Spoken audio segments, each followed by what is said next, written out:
Assalamualaikum warahmatullahi wabarakatuh. Salam sejahtera buat kita semua. Semoga kita selalu dalam lindungan dan limpahan rahmatnya. Pada kesempatan kali ini saya akan sharing ya mengenai eh, hal-hal yang ada kaitannya dengan kesehatan ya, dengan kesehatan kita, yaitu mengenai kesehatan dan penyebab suatu penyakit dan solusinya. Nah, seperti itu ya. Nah, pada video-video yang kemarin ada video yang sebelumnya ya, saya sudah pernah menyampaikan atau menjelaskan mengenai bab penyakit ya. Nah, terus selain itu juga bagaimana cara solusinya ya, mungkin itu ya hanya sebagian kecil saja ya atau secara garis besarnya. Nah, sebenarnya kalau misalkan eh, kita kan sebagai umat muslim itu sebenarnya semua yang mengenai kehidupan itu sudah ada petunjuknya ya di dalam Al-Qur'an. Bahwa sesungguhnya Al-Qur'an itu suatu kitab suci yang sempurna ya, yang sempurna yang bisa ini masuk ke semua elemen kehidupan. Jadi Al-Qur'an itu sebenarnya nggak hanya untuk ajaran agama untuk kita beribadah secara syariat saja, tetapi banyak ilmu-ilmu yang lain yang ada di dalamnya. Bahkan kayak ilmu fisika, biologi, kimia, itu juga sumbernya dari Al-Qur'an. Ada ilmu pengobatan, itu juga dari Al-Qur'an juga. Nah, jadi Allah juga sudah menciptakan tubuh kita ya, baik secara fisik maupun secara batin yang lebih sempurna dari makhluk-makhluk yang lain ya, atau mungkin dengan makhluk eee, maaf ya, dengan malaikat pun itu sebenarnya lebih sempurna manusia.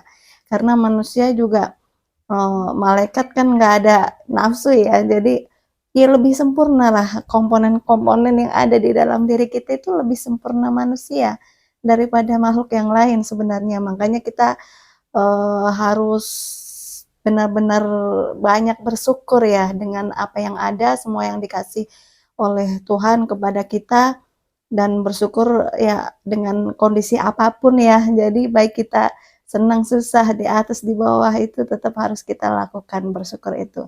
Nah, balik lagi ke yang tadi ya, Allah itu sebenarnya sudah menciptakan manusia lebih sempurna dari makhluk yang lain. Nah, juga menciptakan makanan juga ya secara fisik yang alami, yang sehat buat kita. Juga menciptakan alam semesta yang mengandung energi yang sangat dahsyat, luar biasa. Energi makrokosmos ya, yang bisa disinkronisasikan dengan energi yang ada di dalam diri kita supaya ada terjadi koneksi. Nah, seperti itu. Nah, terus selain itu juga Allah memberikan kitab suci yang sempurna ya, yang lebih sempurna dari yang lain, kayak gitu. Jadi bisa sebagai rahmat seluruh alam ya, sebagai rahmat seluruh alam. Jadi nggak hanya Al-Qur'an itu nggak hanya untuk alam manusia saja, termasuk alam yang lain, alam roh, alam jin, alam barzah ya, dan alam-alam yang lain banyak ya, alam-alam yang lain sebenarnya. Nggak hanya alam manusia saja, kayak gitu. Dan juga itu isinya juga nggak hanya ibadah secara syariat saja. Syariat, hakikat, thorekoh, ma'rifat itu ada di dalamnya. Cuman memang Al-Quran itu sebagai masih berupa bahan mentah yang memang harus kita olah lagi gitu kan. Kayak beras gitu kan harus kita bersihkan, kita masak, kita ini. Jadi jangan dimakan mentah-mentah ya. Jadi untuk Al-Quran untuk kita pakai itu harus ditafsirkan. Nggak bisa kita apa adanya, hanya diterjemahkan. Nah, untuk mempelajarinya kita kan juga harus ada ilmu mempelajari Al-Quran itu banyak bidang, ada ilmu tajwid untuk kita bisa membacanya dengan baik dan benar sesuai mahrojnya, ada ilmu nahwu gitu kan untuk penyambungan kata-kata dan makna artinya ataupun gramernya ya kalau dalam bahasa Inggris. Kalau di Islam ya di pondok pesantren itu kan nahwu. Nah, itu grammar tata bahasa Arabnya itu bagaimana, cara penyambungan kata, kalau kata ini disambung dengan ini nanti artinya seperti apa. Nah, itu grammarnya itu kan disebut dengan nahwu. Nah, terus dibutuhkan juga untuk memahami kehidupan ya, kita butuh ilmu fikih juga. Fikih itu yang kaitannya dengan hukum-hukum secara syariat ya. Jadi fikih itu juga hukum-hukum yang syariat. Jadi wajib mana yang hukumnya wajib, sunnah, haram, makruh, mubah. Nah gitu kan. Jadi ya mengenai ini ya, kehidupan gitu kan. Jadi kita tahu mana yang wajib, mana yang sunnah gitu kan, mana yang haram, boleh dilakukan atau tidak. Nah, itu di fikih biasanya. Nah, terus yang lain lagi kita butuhkan lagi untuk ilmu terjemahan, ilmu tafsir. Nah, gitu kan untuk mempelajari suatu yang ada di dalam Al-Qur'an aja kita butuh banyak apa bidang ilmu gitu loh. Ada ini, ada itu, ada fikih, ada tajwid, ada terjemahan, ada fikih kan. Terus ada banyak lah ya di situ ya.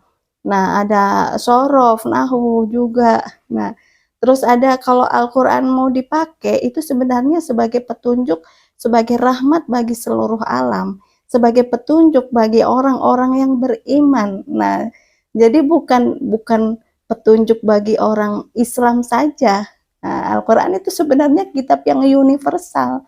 Jadi nggak segala sesuatu yang ada di dalamnya itu nggak hanya untuk orang Islam saja. Bahkan ilmu-ilmu yang ada di dalamnya kalau dilakukan oleh yang lain, yang non-muslim, contoh kayak ilmu sedekah ya, di dalam Al-Qur'an itu diajarkan ilmu sedekah ya. Wah, sedekah itu bagus, bisa menghindarkan, bisa mengobati yang penyakit yang kita alami, bisa menghindarkan musibah atau bencana yang akan terjadi. Dengan sedekah itu bisa kita terhindarkan dari hal-hal yang negatif, ya kan. Jadi sedekah itu mempunyai energi tersendiri, terutama ya di Islam kan diajarkan ke fakir miskin, anak yatim, terus orang-orang yang membutuhkan, nah seperti itu.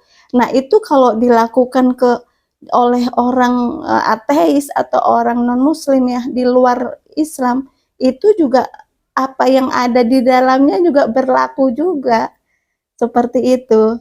Nah, jadi Quran itu sebenarnya nggak hanya untuk Islam saja ya, kayak gitu. Itu berlaku untuk semuanya, mau diakui mau atau tidak, mau yakini atau tidak, tetapi itu hukum sunatullah yang ada di dalamnya itu berlaku untuk seluruh makhluk di alam semesta. Seperti itu ya.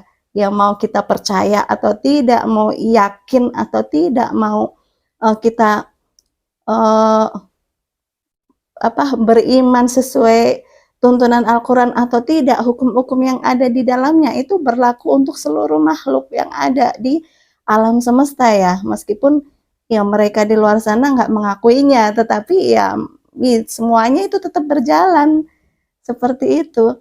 Nah, terus contohnya di dalam Al-Quran itu kan kita sebagai muslim diwajibkan untuk kita berbakti kepada orang tua, karena orang tua itu adalah wakil ridho orang tua itu adalah ridho Allah ya, ridho orang tua itu adalah ridho Tuhan. Nah jadi orang kita harus menghargai dan menghormati.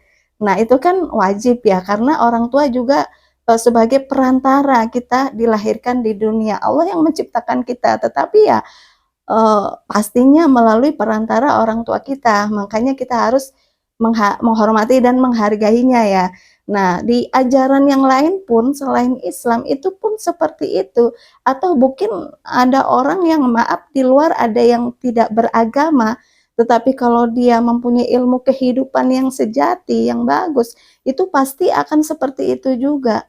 Akan menghargai orang tua. Kayak gitu. Karena ya banyaklah hal-hal yang kebaikan-kebaikan yang akan kita dapat dari kita baik ke orang tua. Nah, kita berbakti kepada orang tua. Nah, itu kan manfaatnya banyak buat kehidupan diri kita sendiri. Nah, seperti itu.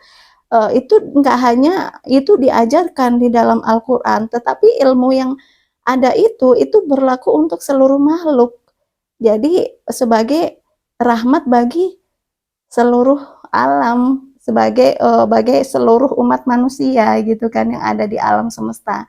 Jadi meskipun orang non muslim dia nggak sholat, nggak ini ya, tapi kalau dia berbakti kepada orang tua, dia selalu berbuat kebaikan kepada orang lain, terus dia menghargai alam semesta, menghargai orang lain, semua makhluk ciptaan Tuhan dihargai, terus suka ahli sedekah. Nah, itu pun nanti efek manfaat-manfaat yang ada, energinya itu pun akan dia dapatkan.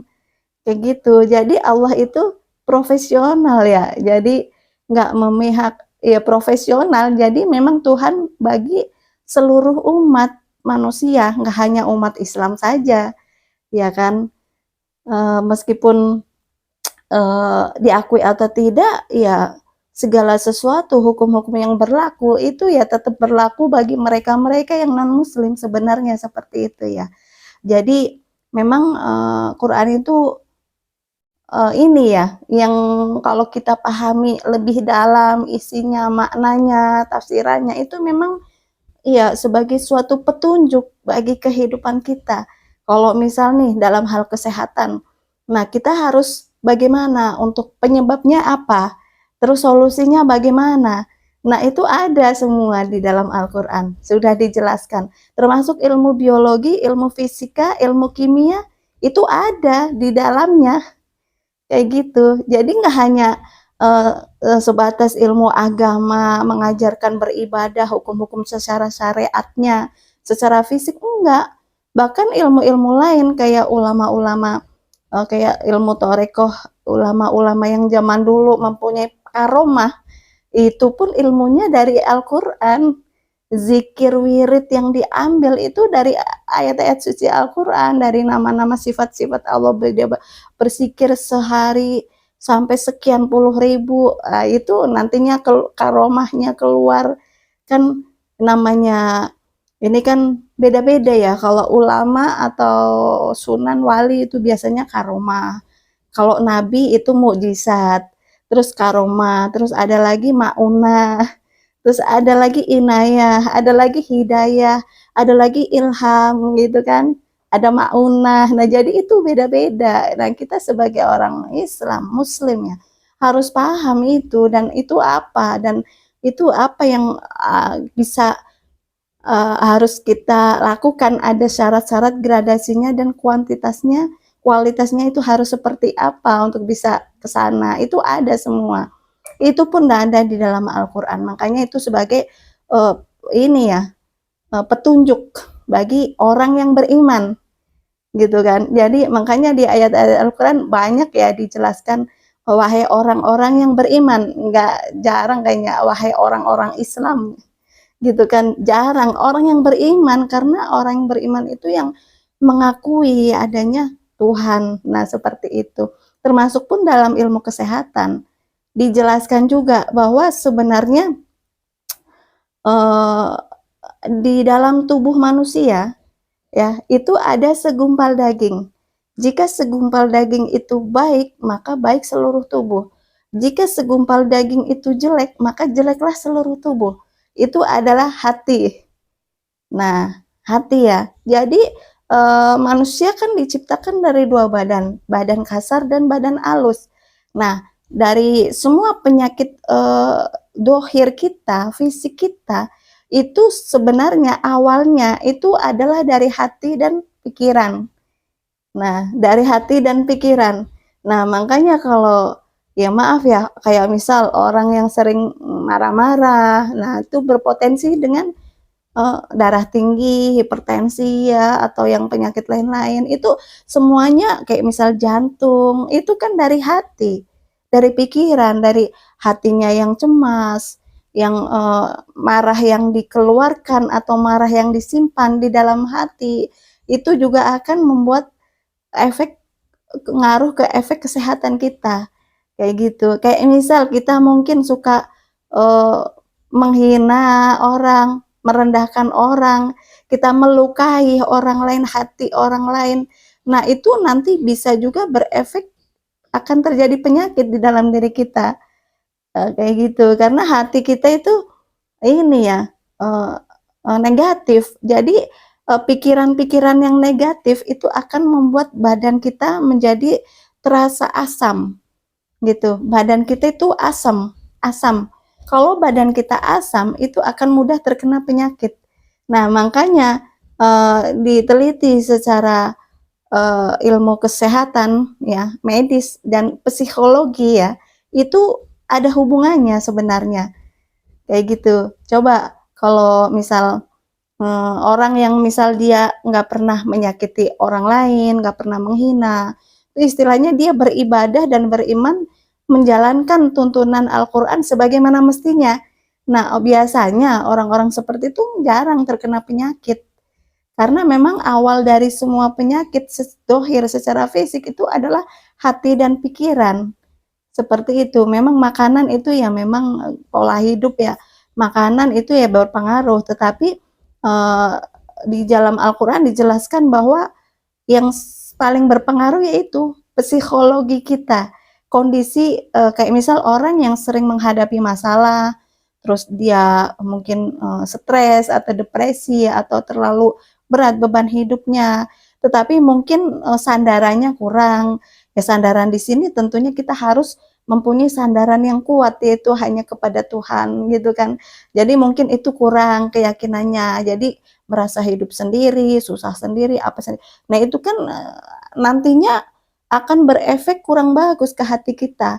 Nah, nanti di hati kita itu akan mentransfer energi negatif ke badan kita secara fisik. Nah, akhirnya terkena kalau pikiran ini ya ruwet ya, itu kan bisa kayak ke jantung bisa kan ya, karena kan itu pengaruhnya ke emosi, terus detak jantungnya itu kan semakin kenceng, aliran darahnya juga panas. Nah itu apa ini apa jadi kayak hipertensi, darah tinggi. Nah itu kan bisa juga, atau mungkin ginjal itu kan dari pencernaan lambung. Nah, lambung itu juga ada pengaruhnya dari pikiran juga. Kalau kita banyak keseringan berpikir yang negatif, kayak misal kita khawatir, cemas, ataupun kita suudon kepada orang lain, nah, itu juga efek ada hubungannya dengan kesehatan kita secara fisik. Kayak gitu. Makanya ada di dalam Al-Quran tuh ini klinik bagaimana kita cara mengelola hati kita supaya hati kita selalu sehat, selalu bersih dan selalu jernih. Kayak gitu. Makanya ya, kalau kita bisa seperti itu, insya Allah badan kita secara fisik pun akan sehat. Nah, tapi kalau ada di Quran dijelaskan juga sesungguhnya apa yang kamu dapatkan ya, penyakit ataupun musibah ataupun apa yang kamu alami, ya, itu adalah hasil dari buah tanganmu sendiri. Gitu, bisa dari perbuatan kita, ya kan? Kalau bisa dari kata-kata kita, bisa dari hati kita yang mungkin suka jahil ke orang lain, jahat ke orang lain. Nah, itu nanti akan berbalik ke diri kita sendiri sebenarnya. Makanya di Al-Quran dijelaskan kita sebagai seorang muslim, orang yang beriman harus selalu berprasangka baik ke orang lain, harus selalu memaafkan kesalahan orang lain, berusaha bersabar dan ikhlas. Itu tujuannya supaya hati kita itu tenang, tentrem gitu dan kita sehat. Nah, semua itu tuh ada akan berbalik ke diri kita sendiri kalau kita sabar gitu kan, ikhlas, kita hati kita tenang, tentrem, nah maka secara fisik pun ya badan kita akan sehat, seperti itu ya.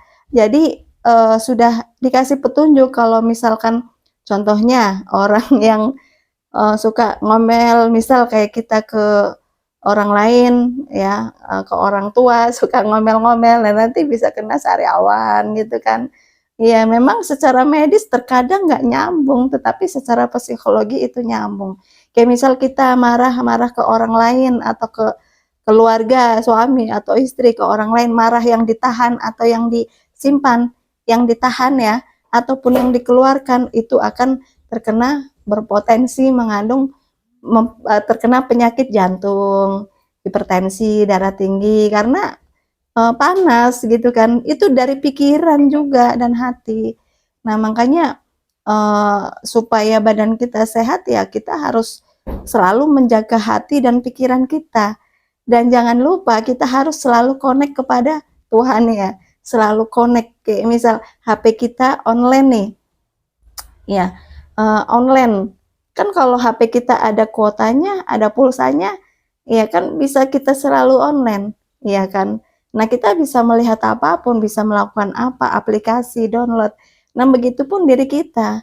Nah, kalau kita selalu connect kepada Tuhan, selalu online, juga dijelaskan juga ya, bahwa sesungguhnya Allah dan para malaikatnya itu lebih suka orang yang selalu bersikir. Dengan kita selalu bersikir setiap saat, setiap waktu, itu kan menjalin konektivitas. Jadi nyambung online gitu. Kita kepada Tuhan itu selalu online melalui hati kita, pikiran kita, karena kita selalu bersikir. Dan zikir itu banyak jenisnya ya, dan itu juga sudah disiapkan di dalam Al-Quran berupa Asmaul Husna, 99 nama, kayak gitu ya.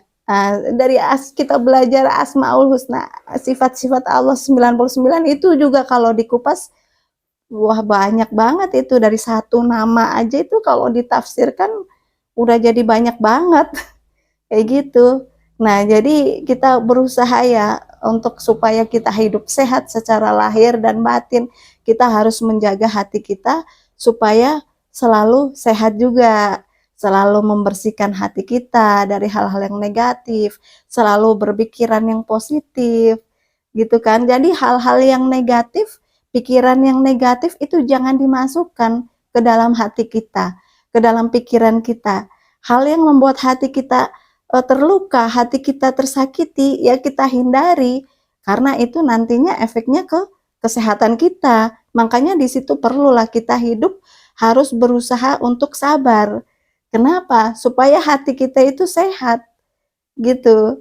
Supaya tubuh kita sehat. Nah, dengan sabar dan ikhlas itu juga merupakan suatu obat bagi diri kita.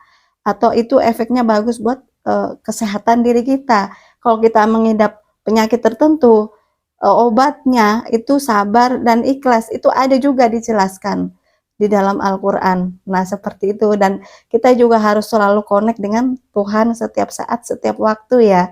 Karena segala sesuatu yang kita lakukan ya, dimanapun, kapanpun, dan dalam hal apapun itu kita berusaha untuk selalu melibatkan Tuhan dalam setiap aspek kehidupan kita. Jadi setiap langkah kita harus melibatkan, menghadirkan Tuhan di dalam kehidupan kita. Bahwa sesungguhnya Allah itu lebih dekat dari urat nadi. Nah, seperti itu ya. Jadi ya rasa kita itu harus diusahakan selalu nyambung. Nah, seperti itu. Nah, jadi kesehatan itu perlu ya untuk diri kita, baik itu secara dohir dan kesehatan secara batin, baik secara jasmani ataupun rohani, supaya kita lebih maksimal untuk bisa beribadah kepada Tuhan. Nah, ibadah juga maknanya luas ya. Kayak misal kita ibadah nggak harus, ya nggak hanya sholat, ibadah syariat gitu. Kayak misal kita bekerja, kita mencari nafkah untuk keluarga, itu juga ibadah. Ya, kita bersedekah itu juga ibadah dengan rezeki yang kita punya. Bahwa untuk kita bersedekah itu manfaatnya juga sangat luar biasa sekali ya. Manfaat dari sedekah itu, dan sedekah itu nggak harus menunggu kita banyak duit, menunggu kita kaya, enggak. Ya, kondisi kita kayak apa, sisihkanlah untuk bersedekah, karena manfaat dari sedekah itu pun nanti akan berbalik ke diri kita sendiri, kayak gitu. Nah, itu sudah dijelaskan juga ya, ilmu-ilmu sedekah itu apa aja ini caranya, ya ada lah ya, itu nanti kita bahas next time ya. Nah, terus jadi ya ibadah itu artinya luas ya. Jadi nggak hanya secara fisik atau syariat kayak sholat, kayak apa gitu kan, luas. Kita bekerja menolong orang lain itu juga ibadah. Kita bekerja mencari nafkah untuk keluarga itu juga ibadah. Jadi kita luas ya, nggak sempit ya pemikiran ibadah itu ya. Nah, mungkin sementara itu ya yang saya sampaikan pada kesempatan kali ini. Jadi kita ya sangat penting sekali kita untuk bisa menjaga kesehatan kita secara lahir dan secara batin, secara jasmani dan juga rohani untuk supaya kita lebih maksimal ya untuk beribadah kepada Tuhan. Nah, seperti itu ya. Nah, semoga bisa bermanfaat buat kita semua. Mohon maaf jika ada kekurangan dan kesalahan. Wassalamualaikum warahmatullahi wabarakatuh.